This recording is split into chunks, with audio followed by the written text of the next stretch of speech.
tutorial kung paano po mag-edit ng behind the text. Katulad niyan sa mga photos or video. Ganito lang po yan guys, kasimple.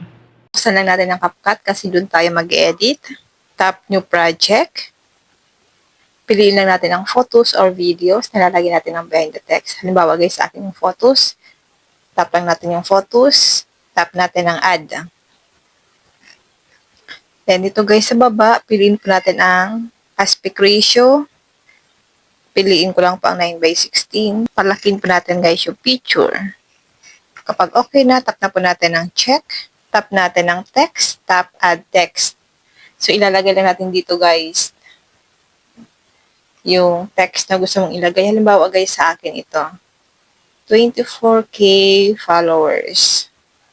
Tap lang natin ang fonts. Then hanap lang tayo guys ng font style na gagamitin natin sa ating text.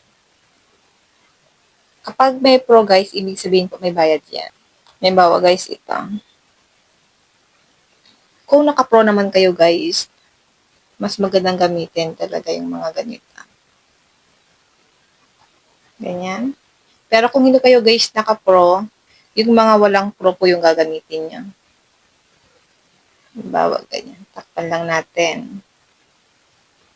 Then tap natin ang effects. Pipili lang tayo guys ng effects na ilalagay natin sa ating text.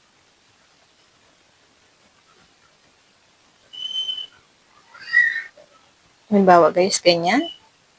Then, itap na po natin ang check. Tap natin yung picture natin. Then, dito po sa baba, hanapin nyo ang duplicate. Tap natin ang duplicate. Tap ulit natin yung dinuplicate natin. Then, dito po sa baba, hanapin nyo po ang overlay. Tap overlay.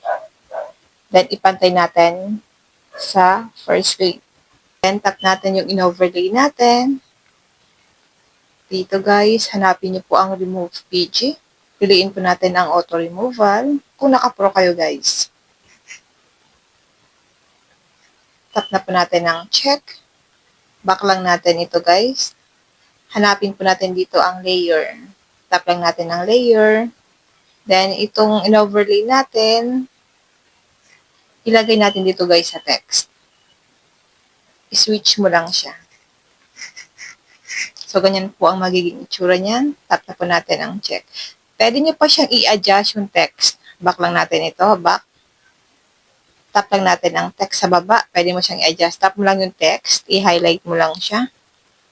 Ayan. Pwede nyo pa siyang ma-adjust.